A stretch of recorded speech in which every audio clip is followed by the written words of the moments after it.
Good day, everyone. This is the Missing 411 podcast, and I'm talking to you today from one of my absolute favorite spots. Right now, I'm just outside of Morrison, Colorado, near the legendary Red Rocks Amphitheater. The sheer scale of the rock formations here, it's mind-boggling, giving you a chilling sense of just how untamed the American West remains. It makes you realize that even near populated areas, there are pockets where the landscape itself seems to hold ancient, untold secrets. I won't be here long, but I wanted to pause and acknowledge this intensely rugged, powerful part of the country.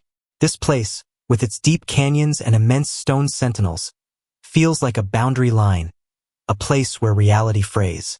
Now, before we get into the heart of the mystery, a critical housekeeping note. This is a copyrighted broadcast. It's the Missing 411 project.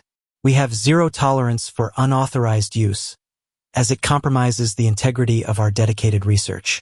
If you see our original, hard-won content being lifted and used without consent, please let those sites know you support the genuine work. A common and fair question I receive is, why don't you comment on the very latest missing person cases? And the reason is quite deliberate. When a case first breaks, the initial facts are usually insufficient, often riddled with media speculation and error. It can take months, sometimes years, of relentless digging to gather the unbiased documents we need to build a legitimate Missing 411 profile. We must stand on solid ground when identifying these highly specific clusters. Furthermore, we maintain a strict code regarding those who have been reported missing and then returned. If we conduct a deep dive interview or even regressive hypnosis, we will not share the details publicly, period. That commitment is crucial because we refuse to re-victimize anyone by subjecting their personal trauma to public scrutiny. Our focus is on the pattern, not the personal story, even when phenomenal, highly sensitive data emerges from those sessions that hints at something completely outside the known world. Moving on to the fantastic correspondence we receive, it keeps our research team operating at a higher intellectual level. One letter from a retired Marine and hunter affirmed our work as wheat by far, not the chaff of speculation, and he pointed us toward Bud Hopkins' work on UFO abductees, which is a fascinating adjacent study. But the real breakthrough came from two other deep dive letters, the first focusing on the symbolic underpinnings of our cases. This writer proposed a compelling theory regarding the symbolism of the rock and how it links to the profiles of the missing, especially skilled hunters. They cited traits like isolation, perseverance, and rock-like single-mindedness, traits that bind man to the earth and often describe the disappearances. This perspective suggests the massive, ancient rock formations, the canyons and granite outcroppings, are not mere scenery. They might be energetic markers, or perhaps the keys to activating something ancient and powerful. The second, and most statistically compelling letter, came from a linguist, confirming an unsettling intuition we've long held: the prominence of Germanic heritage in our missing persons clusters. This goes beyond simple German nationality. It extends to those with Germanic surnames, covering Northern European bloodlines. He even provided a brilliant example: the seemingly Spanish surname Gonzalez, which can historically trace its lineage back to the Germanic Visigoths in Spain. This small detail dramatically increases the number of individuals who fit our specific Missing 411 profile. This forces us to confront a terrifying possibility. Is the phenomenon selective? Is there a subtle, perhaps energetic or genetic signature within this specific demographic that makes them more susceptible to whatever force is at work? The fact that very few Black individuals fit this specific, narrow profile only deepens the mystery. This leads us directly into one of the most heartbreaking and illogical aspects of the Missing 411 files: the disappearance of people who are accompanied by dogs. We assume a dog means protection, an early warning system, or at least a tracker.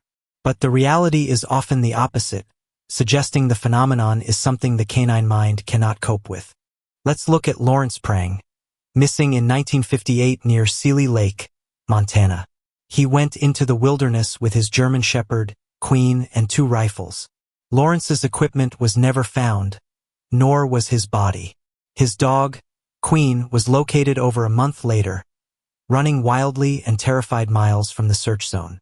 The dog had to be coaxed back to civilization and was obviously traumatized by what she witnessed, or didn't witness. What's chilling is that Queen's backpack had been removed, requiring human intervention. This suggests a third party was involved, or perhaps an entity with the dexterity to remove the gear before the disappearance. The second case is Todd Hofflander, who vanished in the Seven Devils area of Idaho in 2010. This locale is a classic missing 411 hotspot, saturated with ominous place names like Devil Lake and Purgatory Lake, a major red flag in our research. Todd was hiking with an injured knee, another common profile point, and separated from his partner. Todd's black Labrador, Ruby, was found 18 days later, alive but severely distressed, on the opposite side of the massive mountain range from where Todd was last seen. The dog was miles away across impossible terrain. Again, no body, no equipment, and no signs of a struggle. The dog simply could not or would not lead searchers to Todd. In both of these cases, the person vanished while the dog, found alive, was completely unable to track the body. In fact, many of these terrified dogs actively flee the area. If a body were present, a dog would either stand guard or a cadaver dog would easily locate the remains, often miles away from the death site. But in our missing 411 cases, the scent trail abruptly ends. It's as if the person was there one moment and gone the next, pulled from our reality. This leads us to our terrifying working theory, one that unifies the geographic, demographic, and behavioral anomalies, the dimensional rift. We posit that these specific cluster areas, often marked by those ancient granite rock formations, are temporary energy portals or localized tiers in the space-time fabric, a dimensional rift. These rifts are not static. They open and close unpredictably, perhaps triggered by seismic or cosmic events, or perhaps even by the very presence of a susceptible human. Under this theory, the Germanic heritage profile suggests that these individuals possess a unique, perhaps slight, energetic signature that makes them visible or vulnerable when the rift opens. The presence of that energy acts as a key, allowing the phenomenon to select its target. The dog's reaction, panic, running, inability to track, is the perfect explanation. The dog witnesses its master literally disappear from this dimension in an instant, a flash of light or perhaps a localized vortex, a sight too terrifying for its mind to process. The body and all heavy gear are removed from our world instantly. This dimensional rift theory is the only explanation that accounts for every single baffling anomaly we document in the missing 411 profile. The sudden and complete absence of the body, the missing equipment that should never decompose, and the dog that is both present at the time of the event and completely useless afterward. The truth is, people are vanishing in the wild at an alarming, yet highly specific rate under truly inexplicable circumstances. We must keep challenging our perceptions of reality to fit the facts we have gathered. We have the data, we have the clusters, and we have the undeniable anomalies. Thank you, as always, for your support and for embracing the difficult questions that define the missing 411 research. We will continue to synthesize this unsettling information. I should be back with you in a week, perhaps two, with new data. Until then, be aware of your surroundings, know the profile, and never forget that some places on this planet, especially those high, rocky, water-laced areas, may not be governed by the laws of our reality.